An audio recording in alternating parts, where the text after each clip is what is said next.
उत्तर प्रदेश का 2022 विधानसभा चुनाव नज़दीक है और डेली इंसाइडर की चुनावी यात्रा इस वक्त मौजूद है पीलीभीत में।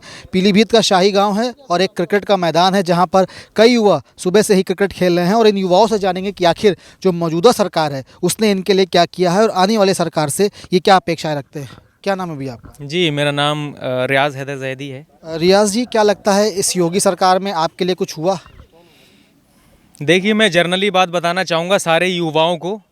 यहाँ पर कोई भेदभाव वाली मेरी बात नहीं है, चाहे मुस्लिम हो चाहे नॉन मुस्लिम हो, सभी मेरे भाई हैं और हम मिजाज हैं। मेरे शुरू से तसलसल जुड़ा रहा है मिलने का, क्रिकेट खेलने का। बाखूबी मैं बीजेपी की जो कार्यशैली है उनके बारे में मैं आपको बताना चाहूँगा। मेरी नज़रों में मैं खुद बरसरे रोज़गार था। इससे पहले आने वाली जो भी सरकार थी मैं डेयरी का काम चलाता था, लेकिन लॉकडाउन की वजह से डेयरी का काम जो है वो बिल्कुल ख़त्म हो गया। और रहा सवाल युवा पीढ़ी की, तो जो भी एज ए सरकारी नौकर हैं तो वो तो उनकी तो जाहिर सी बात है, वो तो उनका तो रोटेशन जो है वो जो पहले था वही आज बना हुआ है। लेकिन आज के टाइम पे अगर हम बात करें जो एजुकेटेड बंदे हैं जो रोज़गार से जुड़े हुए थे, तो वो मेरी नज़रों में वो 90% बेरोज़गार हैं, सिर्फ लॉकडाउन की वजह से और सरकार की जो कार्यशैली है। क्योंकि इंडिया की और हमारे ये लोकल के जितने भी एरिया हैं उनकी जीडीपी जो है वो इस टाइम पे माइनस में है। तो मेरी नज़रों में ऐसा कोई भी वर्क बीजेपी के जो है नेताओं ने नहीं किया है जो हमें आने वाले टाइम में ये लगे कि आने वाले इलेक्शन जो है इसमें बीजेपी को फाइनेंशियली किसी भी तरीके से सपोर्ट की जाए। चलिए, बीजेपी को आप सपोर्ट नहीं करेंगे तो किस सरकार को सपोर्ट, किस राजनीतिक दल को सपोर्ट करने की बात आप कर रहे हैं? सबसे पहली चीज़ तो मैं ये बताना चाहूँगा कि हमारे जो भी लीडर हैं, युवा लीडर हों चाहे पुराने लीडर हों चाहे एक्सपीरियंस होल्डर हों, पहली चीज़ तो हमें ये तलाशना है कि वेल एजुकेटेड कौन है। रहा सवाल जैसे माननीय मंत्री जी अखिलेश यादव जी हैं, वो हालांकि मैं मुस्लिम हूँ, वो नॉन मुस्लिम हूँ, मैं भेदभाव वाली कोई बात नहीं करता हूँ। दिल्ली जो है वो बड़ी सीट है, जैसे केजरीवाल हैं, आईएएस अधिकारी हैं। तो कार्यशैली किसी भी हमेशा एजुकेटेड इंसान की कार्यशैली आने वाली युवा पीढ़ी के लिए जो है वो बेहतर साबित होती है। चलिए, इनका कहना है कि जो पढ़े लिखे लोग हैं उनको वोट दिया जाएगा। आपसे भी जानना चाहेंगे भाई साहब, क्या नाम है आपका? सर, मेरा नाम इकबाल उस्मानी है। क्या कहना चाहते हैं इस बार जो सरकार है, मौजूदा योगी सरकार है, उसने युवाओं के लिए कुछ काम किया है? सर, अभी तो अगर देखा जाए तो शायद बेरोज़गारी में हम लोग पिछले टाइम से काफ़ी पिछड़ चुके हैं सर। और मेरा मोटिव यही है सर कि ज़्यादा से ज़्यादा युवाओं को रोज़गार मिले, जैसे मतलब हम लोग आगे बढ़ सकें सर।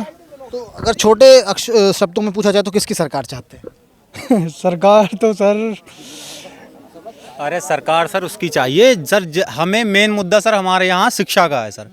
सबसे ज़्यादा सर हमारे यहाँ अनएजुकेटेड बंदे हैं सर, जिनको बहुत जल्दी गुमराह कर दिया जाता है। मेन चीज़ सर ये है, हमारे पीलीभीत ज़िले में सर कोई भी ऐसा कॉलेज नहीं है जिससे हम मतलब सही से पढ़ाई कर सकें, शिक्षित कर सकें। सर हमारे पूरे शाही गांव में सर जितने भी बच्चे पढ़ने के लिए जाते हैं सर, उनको नवाबगंज, बरेली या सर इसी साइड में जाना पड़ता है अपना ज़िला छोड़ के। हमारे पूरे ज़िले में कोई इस टाइप का कॉलेज नहीं है सर जिससे हम पढ़ाई कर सकें।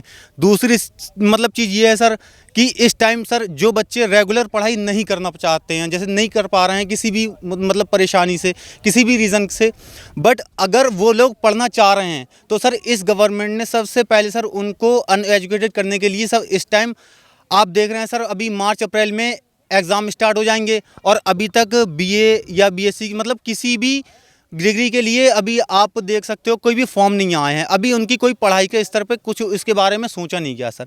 तो मेन मुद्दा सर यही है कि जैसे अब केजरीवाल हैं, अभी हमारे भाईजान ने बताया था, रियाज भाई ने, कि जो मतलब एजुकेटेड हैं सर, हमारे यहाँ सर इस टाइम बिजली का बिल सर इतना हाई जा रहा है कि जिसका कोई जवाब नहीं सर। दिल्ली की गवर्नमेंट आप देखिए जाके, वहाँ पर सर 300 यूनिट बिल का बिल मतलब जीरो आ रहा है सर।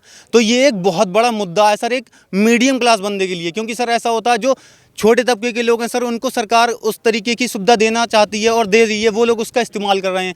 और जो अपर क्लास के बंदे हैं सर, वो तो उनके पास पैसा है, वो भी अच्छी तरीके से इस्तेमाल कर रहे हैं। बट जो मीडियम क्लास का बंदा है वो सर दोनों जगह से मार खा रहा है, उसको मतलब किसी भी तरीके की सुविधा नहीं मिल पा रही है। कुल मिलाकर देखा जाए तो किसकी सरकार चाहते हैं? सरकार हम सर उसकी चाहते हैं जो सर गरीब आदमी के बारे में सोचे। अब मैं नहीं चाहता हूं सर कि जैसे अब अगर बीजेपी इस चीज़ को नहीं सोच रही है सर, तो चाहे कांग्रेस है या अखिलेश यादव है या सर केजरीवाल है, जो भी सर इस चीज़ के बारे में सोचेगा गवर्नमेंट, हम उसी की बनाना चाहेंगे बस। चलिए, इनका कहने का मतलब है जो शिक्षा के बारे में सोचेगा, जो रोजगार के बारे में सोचेगा, सरकार उसी की बननी चाहिए। कुल मिलाकर अपनी अपनी बातें लोगों ने कही है और अलग अलग वर्ग की बातें कही गई है। कहा यह जा रहा है कि जो भी राजनीतिक दल युवाओं के बारे में सोचेगा, रोजगार के बारे में सोचेगा, शिक्षा के बारे में सोचेगा, केवल उसी को वोट दिया जाएगा। और देखने वाली बात यह होगी कि 2022 के विधानसभा चुनाव में इन मुद्दों पर किस राजनीतिक दल को जनता का समर्थन मिलता है, युवाओं का समर्थन मिलता है। वीडियो बाबूलाल के साथ अभिषेक पांडे, डेली इंसाइडर, पीलीभीत। और देश दुनिया की तमाम ताजा तरीन खबरों के लिए आज ही गूगल प्ले स्टोर से इंस्टॉल करें हमारा तेजी से उभरता न्यूज ऐप डेली इंसाइडर।